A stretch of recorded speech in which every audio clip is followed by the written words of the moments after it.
Hey everyone, it's Kenlin, and this is Soul Talks, Live Your Dharma, and the transmission for Gene Key 22.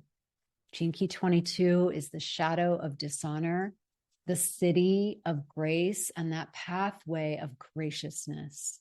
So we're in this frequency right now. That's where the sun and the moon are, because we are experiencing a new moon. So the sun and the moon are in the same frequency, the same sign, and also the same gene key.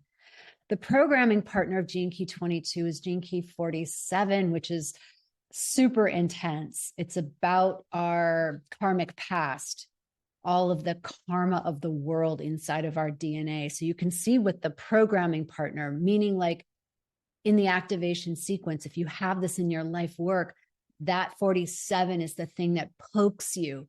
That's your evolution. It just pokes you into being more of who you are, into being more graceful, into receiving more grace. So the Gene Key says that the subtitle is, this is grace under pressure, grace under pressure. So it's about transmuting suffering. It's about experiencing actually the sweetness of suffering, because that sweetness turns us into our biggest offering, our gift. I shared a story today on the sisterhood activation of just having a dream.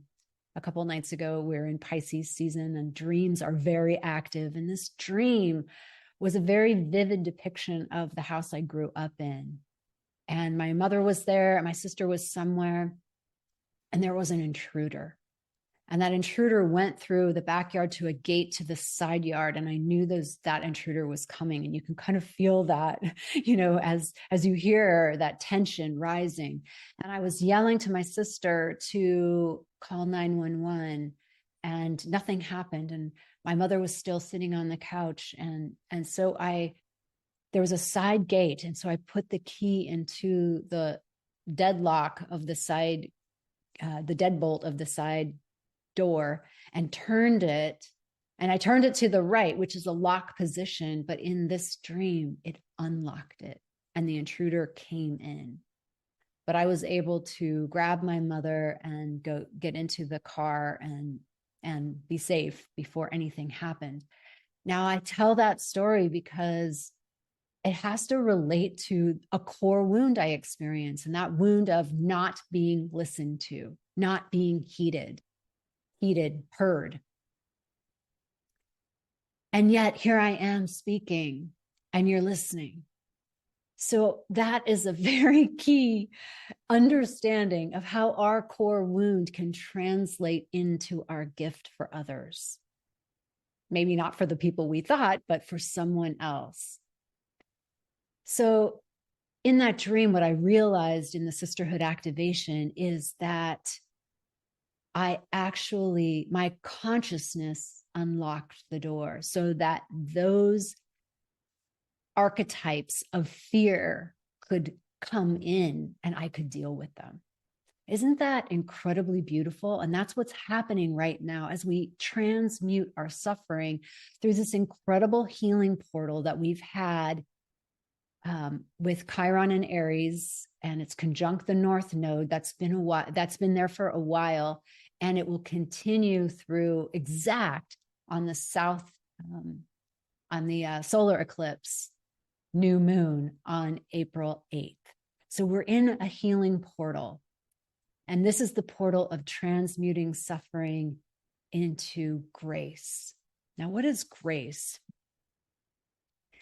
Grace, according to the Gene Keys, and I love this definition, is this palatable Shakti, this substrate of the universe that is represented through Eros, through our sexuality, our sensuality, life force energy coming together as masculine and feminine, creating the world. That is Shakti, and that is grace. It's this sense of cosmic mother, divine mother, holding everyone in this powerful play of both yin energy, receptivity, and dynamic creative energy. So let's keep that in mind as we travel through the shadow of dishonor. I was going to say discord. That's another one. Dishonor. So how does dishonor pick up in this Gene Key 22? And that is the dishonor. I'm going to use it as a launching pad of the dishonor of the divine feminine. So if we understand our linear path, our linear history, we came from a matriarchal culture. I mean, the earliest recorded art, the earliest recorded religion is of feminine iconography, of great mother iconography, like the feminine represented as a pregnant womb, as the earth in her belly, or the yoni, the womb, the vaginal lips, all of those sacred sites on the body, because that is the birthplace of humanity, the birthplace of every single thing alive has been born through a yoni or through an egg. And so that's how we started. And we revered and worshiped the mother. We were revered and worshiped earth. And then as we evolved, especially in our neocortex, and we got more of our masculine on, and we began to plan and have linear thinking and logic, and the feminine became encoded in language, we lost so much of the transmission. And it was time for the masculine principle to build a civilization. So remember, each energy has its shadow, each energy has its light, masculine and feminine. Each energy has its more receptive nature, and each energy has its more dynamic nature. So nothing is good or bad except when it's out of balance. And so as the masculine principle began to develop civilizations and create astrology, mathematics, build temples, there was also the shadow masculine that started to subjugate people and started to distinguish between the ones in power, the ones not in power, and to make sure that the ones not in power knew that they were worth nothing and slaves. It was dishonoring. And the feminine was in that category. So all the incredible gifts of the feminine were squashed. And then we entered a period of the dark ages where the feminine was murdered, killed, repressed, subjugated, beaten, raped for just being the feminine. And for even having characteristics that people made up, like having red hair and you are a witch. And so thousands and millions of people died senselessly because of their gender, because of their gifts, because of who they were. And that is a huge dishonor of the feminine. It's a huge dishonor of the feminine principle. And so she went underground. Her codes stored deep within us, her codes stored in our womb. And how many of us are totally disconnected from our womb? If you are, you might want to do the womb activation that I did on the Pisces new moon. I'm really into that because it's surprising. Today on the sisterhood activation, people were like, oh, some people were reporting later, I didn't even want to go into the womb space. But when I went in, it was so tender, so vulnerable, and realizing that part of my feminine power was left. And that's right. That's what the patriarchy, the shadow masculine had us believe, that we had no power and we were less than. It was dishonor. And so what happens to a culture, to a people who have been dishonored, is they take in the poison. They take in the poison. And they become the perpetrators against themselves and against others. And so the feminine has as survival and as their shadow has gotten alongside of the masculine and subjugated the feminine. And that's where we get the mother wound. That's where we get the sister wound. Somebody on YouTube the other day said, I think it was to my video of the testimonials inside the membership, they were like, I've never had this. I didn't have this relationship with my mother or my sisters or my friends. And that's the thing. If you don't have it with your mother and your biological sisters, what happens is you recreate that out in the world. And so you usually don't have it with your friends. I know very powerful women who don't have a lot of women friends because of this very thing. They've disenfranchised themselves from their own feminine, from their own vulnerability. And that's part of the Shero's journey, not the hero's journey, the Shero's journey. Because the Shero's journey means you got to go back and reclaim your feminine. You got to go back and remember who you are. I went to law school. I disowned my feminine really early because I got the memo. She was not accepted in our family. It was because they didn't know. Again, it's generations handing down the same matrix. Let's just call it that. The same matrix handed down until somebody wakes up and says no more. And I'm part of the zeitgeist of waking up. It's not just me who woke up. It's in the water to wake up right now.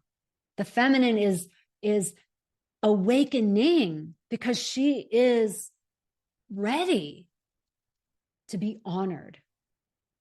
She is ready to receive the grace of her restoration into culture where both the masculine and the feminine in its healthy forms are accepted together as rulers and leaders and co-creators. And I mean rulers of ourselves, not rulers over anything else, not even other life forms, but co-creators with other life forms, because the feminine principle is going to bring a circle while the masculine principle is going to bring a line.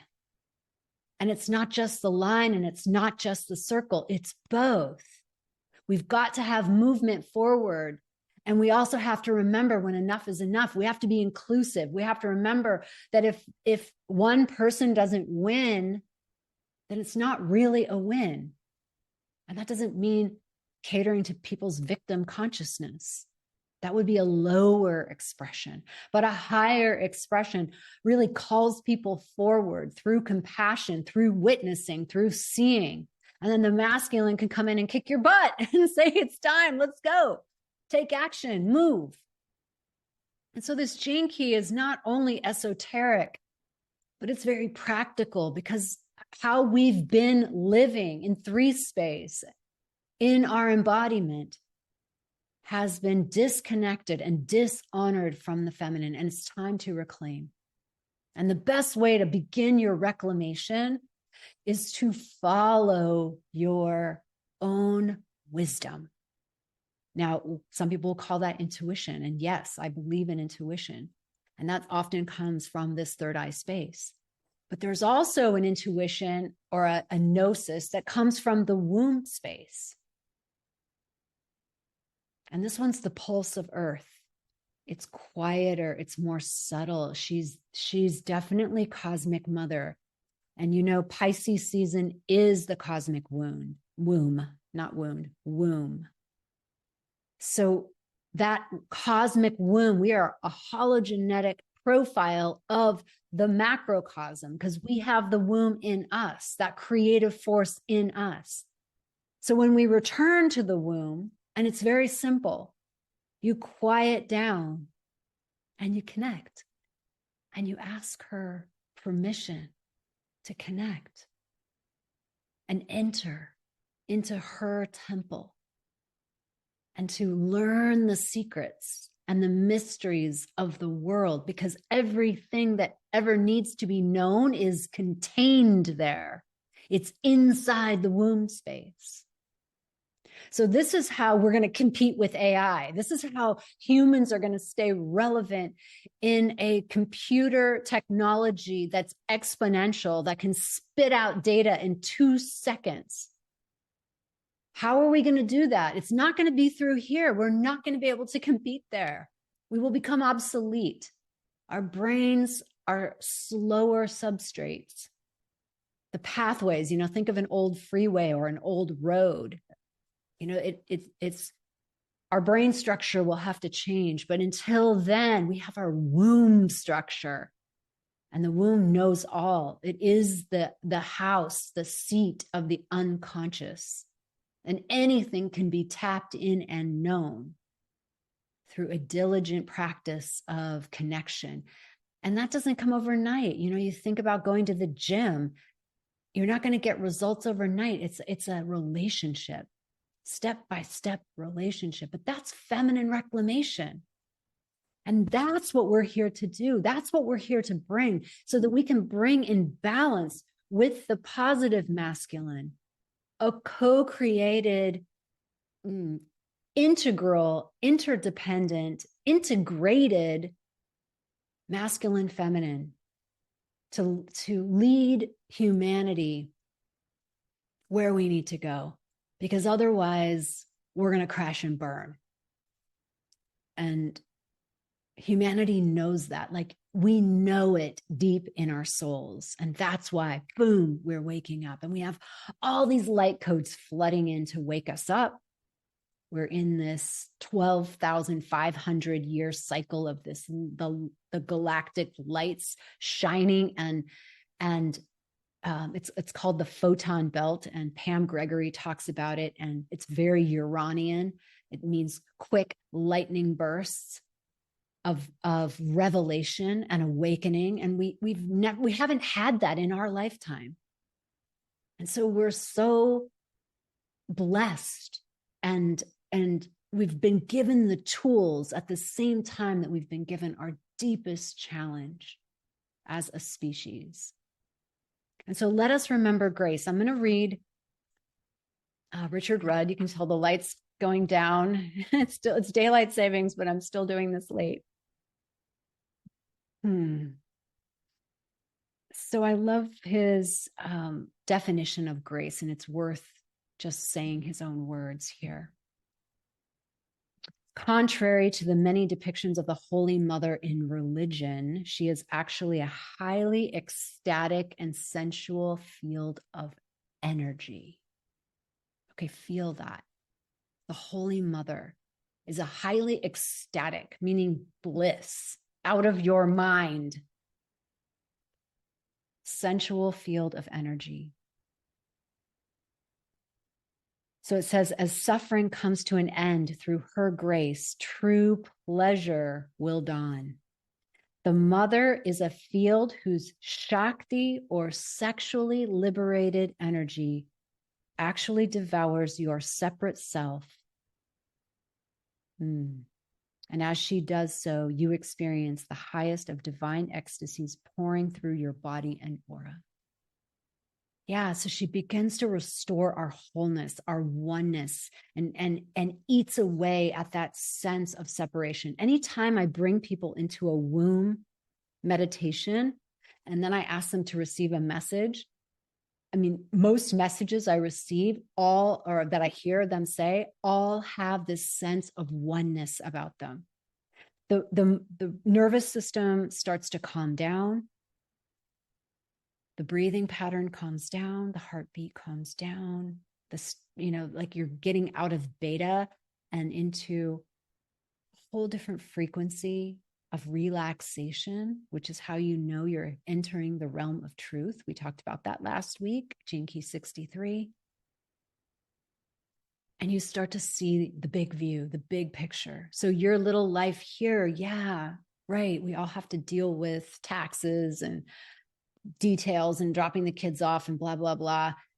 And when we pop up a level and see the entire picture, we can see that we are a drop in the ocean. And that's the transmission of the womb to bring you comfort and cause you to remember your true nature, eating away at that separate self. There's so much in this gene key, and I'm going to conclude there because this is the transmission that is on my heart as we become these evolutionary feminine leaders and reclaim our feminine. And there's nothing we have to do to reclaim the feminine. It's a being quality, and that being quality begins with that connection between heart and womb. heart and womb. So begin to play with that and check out the transmission on the womb activation if this has piqued your curiosity. And I'll see you on the next video.